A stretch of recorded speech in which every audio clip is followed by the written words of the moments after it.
Alam ng Polonya kung paano protektahan ang kanilang kultura, kasaysayan at pagkakakilanlan. Naalala mo ba ang lalaking ito?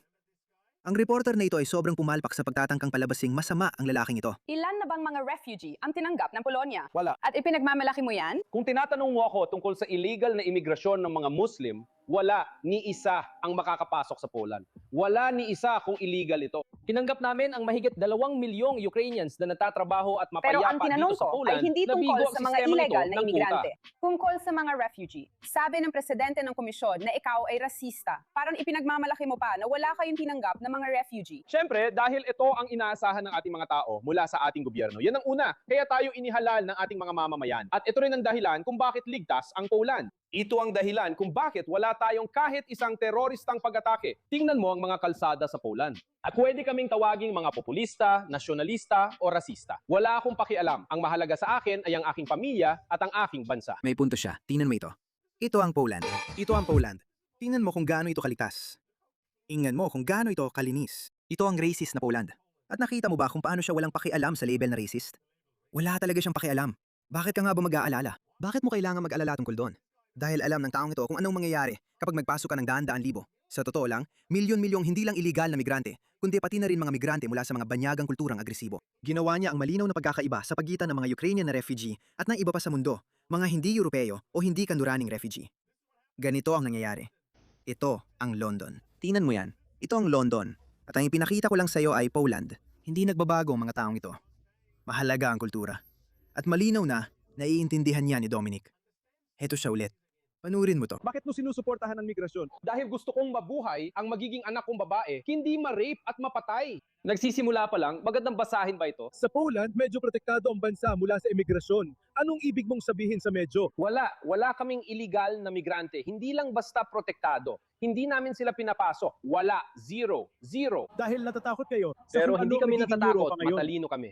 Matatapang kaming mga lalaki. Tingnan mo ko, wala akong kinatatakutan. Matatapang kami, malalakas kami. Hindi kami politically correct. Wala kaming pakialam. Inaalagaan namin ang aming pamilya. Ganyan dapat sa lahat ng lugar. Tingnan mo ito. Ito ang nangyayari sa kanilang hangganan. Hindi sila ligtas. Kung nagpabayarin sila tulad ng ibang mga pamahalaan sa kanluran, malulunod din sila sa mga barbaro na ito. Tingnan mo ito. Tingnan mo ito. Ito ang hangganan ng Poland at Belarus. Tingnan mo sila. Polako. Mga gwardiya sa hangganan ng Poland. Hindi sila natutulog sa tungkulin. Alam nila ang ginagawa nila. Pinoprotektahan nila ang kanilang mga hangganan, gaya ng nararapat, gaya ng inaasahan sa kanila. Sa totoo lang, naalala ko tuloy ang isang nakakatawang video. Sandali, hayaan mong ibahagi ko ito. May isang nakakatawang video. Panoorin mo ito. Kapag sinubukan ng isang illegal na migrante na i-gaslight at emosyonal na i-blackmail ang isang Polish na gwardiya sa hangganan, tingnan mo kung anong nangyari. Ito ang hukbong sandatahan ng Poland. Sinusubukan ka pumunta naming para bilangin.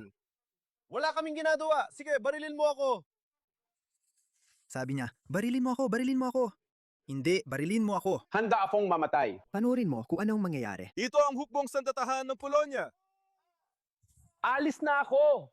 Alis na ako! Tatayo na ako! Pakiusap. Pakiusap, huwag kang gumaril. Nagkukunwari lang akong bayani, hindi ako matapang. Pakiusap. Tingnan mo siya. Sa Poland, may grupo ng mga Muslim na humarang sa kalsada sa harap ng McDonald's at nagsimulang isagawa ang tinatawag nilang pagdarasal. Alam mo, yung inilalagay nila ang kanilang mga puwit sa ere. Tingnan mong nangyari. May grupo ng mga Muslim na nagtangkang magdasal ng namas mismo sa kalsada sa harap ng isang lokal na lalaking Polako ang lapikon at sumigaw. kahit Walang lugar para sa inyo dito. Hindi ito ang inyong bansa. Dito kayo magdarasal, surely. Pumunta ka at magdasal sa loob ng moske. Walang dahilan para haranan ng Umuwi mga ka na. pampublikong kalsada at paradahan para sa inyong pagdarasal. Nagpunta sila dito para magdasal. Pumunta sila dito sa Poland para magdasal, putang ina. Sa ibabaw ng bangkay ko lang mangyayari yan. Tingnan mo siya, tingnan mo ang kilos niya, tingnan mo hawak niya ang ari niya. Tingnan mo yan. Sa Poland, wala pa silang 0.1% ng populasyon. Hindi sila tinatanggap sa Poland, pero ang tapang pa rin nila. Ngayon alam mo na kung bakit sila agresibo sa Australia at sa iba pang kanluraning bansa? Kasi iniisip nila na marami sila. O, ten kurva.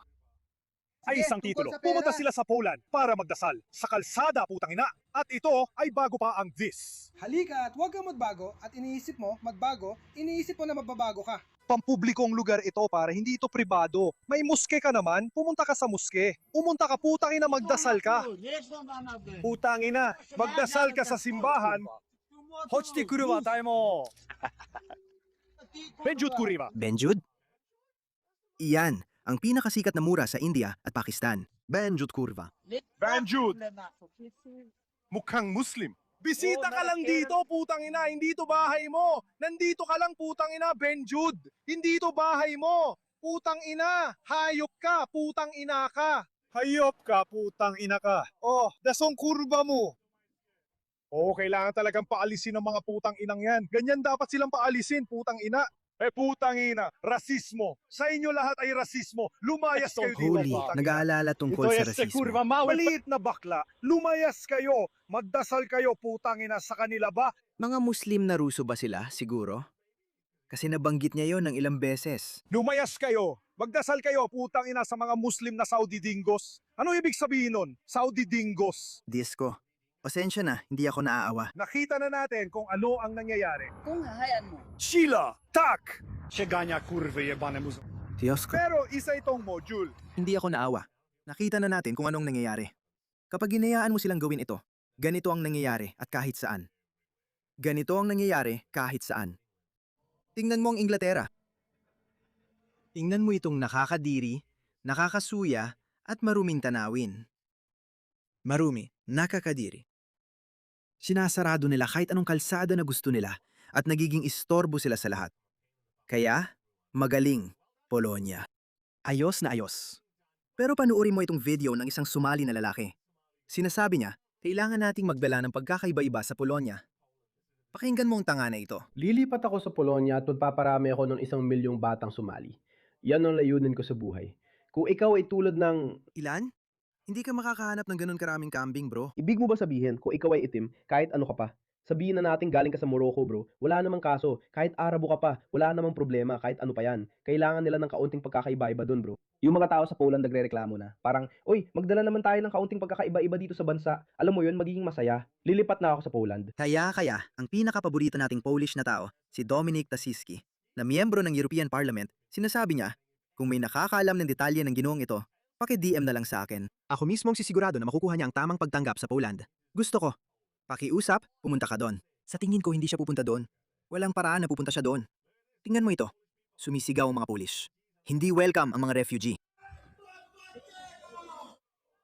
Nakuha ko ang goong ako. Nakuha ko ang kalahati ng goong lungsod ng Lakatera. Kalahati ng buong lungsod. Nakuha ko ang buong yun. Sa mundo na puno ng mga woke na baliw na makakaliwa na may pagkahilig sa pagpapakamatay, maging katulad ng Polonya, huwag hayaang pumasok ang mga taong ito. Huwag sirain ang iyong pagkakakilanlan. Huwag mo sirain ang iyong sibilisasyon. Hindi sila tapat. Hindi sila tapat sa'yo. Sa totoo lang, isa pa itong nakakatawang video. Kailangan kong ibahagi ito sa'yo. Tingnan mo ito. Hindi nila kami pinapayagan. Kung pupunta ako sa Polonya, sasaktan nila ako. O papatayin nila ako. Totoo ba? Pinoprotektahan namin ang mga hangganan ng Polonya para walang maruming dayuhan ang basta na lang pumasok dito. Para sa lahat ng mga kayumangging nagpapanggap na ininyero, pumapasok kayo dito sa aming bansa sa sarili ninyong pananagutan. Natatakot akong pumunta sa Polonya. Ayaw kong makasalubong ang mga ganitong tao. Pero tingnan mo, kapag hipit na ang panahon, kailangan din ng matitinding hakbang. Kailangan natin ang ganitong uri ng proteksyunismo mula mismo sa mga tao. Dahil alam nyo naman ang alternatibo, mga pare. Ilan pa sa mga video na to ang gusto nyo ipakita ko? Ilan pa? Tingnan nyo to. Kung hindi kayo magkaisa, kung hindi magkaisa ang mga taga-Polonya, tingnan nyo to. Tingnan nyo ang mga ilegal na migranteng ito. Tingnan nyo ang mga dayuhang ito na tinatakot ang isang Britong taga roon. Tingnan nyo sila.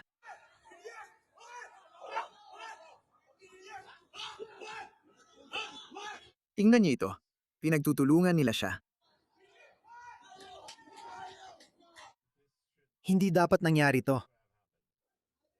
Hindi nila dapat pinayagan to. Isang dayuhan mula sa kanyang ikatlong daigdig na bansa ay pwedeng dumating. Sa Britanya at basta na lang. Takutin ang mga tao. Takutin ang mga lokal. Sa totoo lang, may mas matindi pa akong ipapakita. Tingnan mo to. Ito, pulis. Ito ay isang pulis ng Britanya. Sa totoo lang, hindi ko alam kung pulis siya o security officer. Hindi ko alam. Pero kahit ano paman, tingnan mo siya. Binubugbog siya ng mga dayuhang ito. Tingnan mo yan. Maaring may mga Briton na Muslim, maaring doon sila ipinanganak, pero sa puntong ito, parang wala nang pinagkaiba. Tingnan mo yan. Paulit-ulit siyang binugbog. Tingnan mo yan.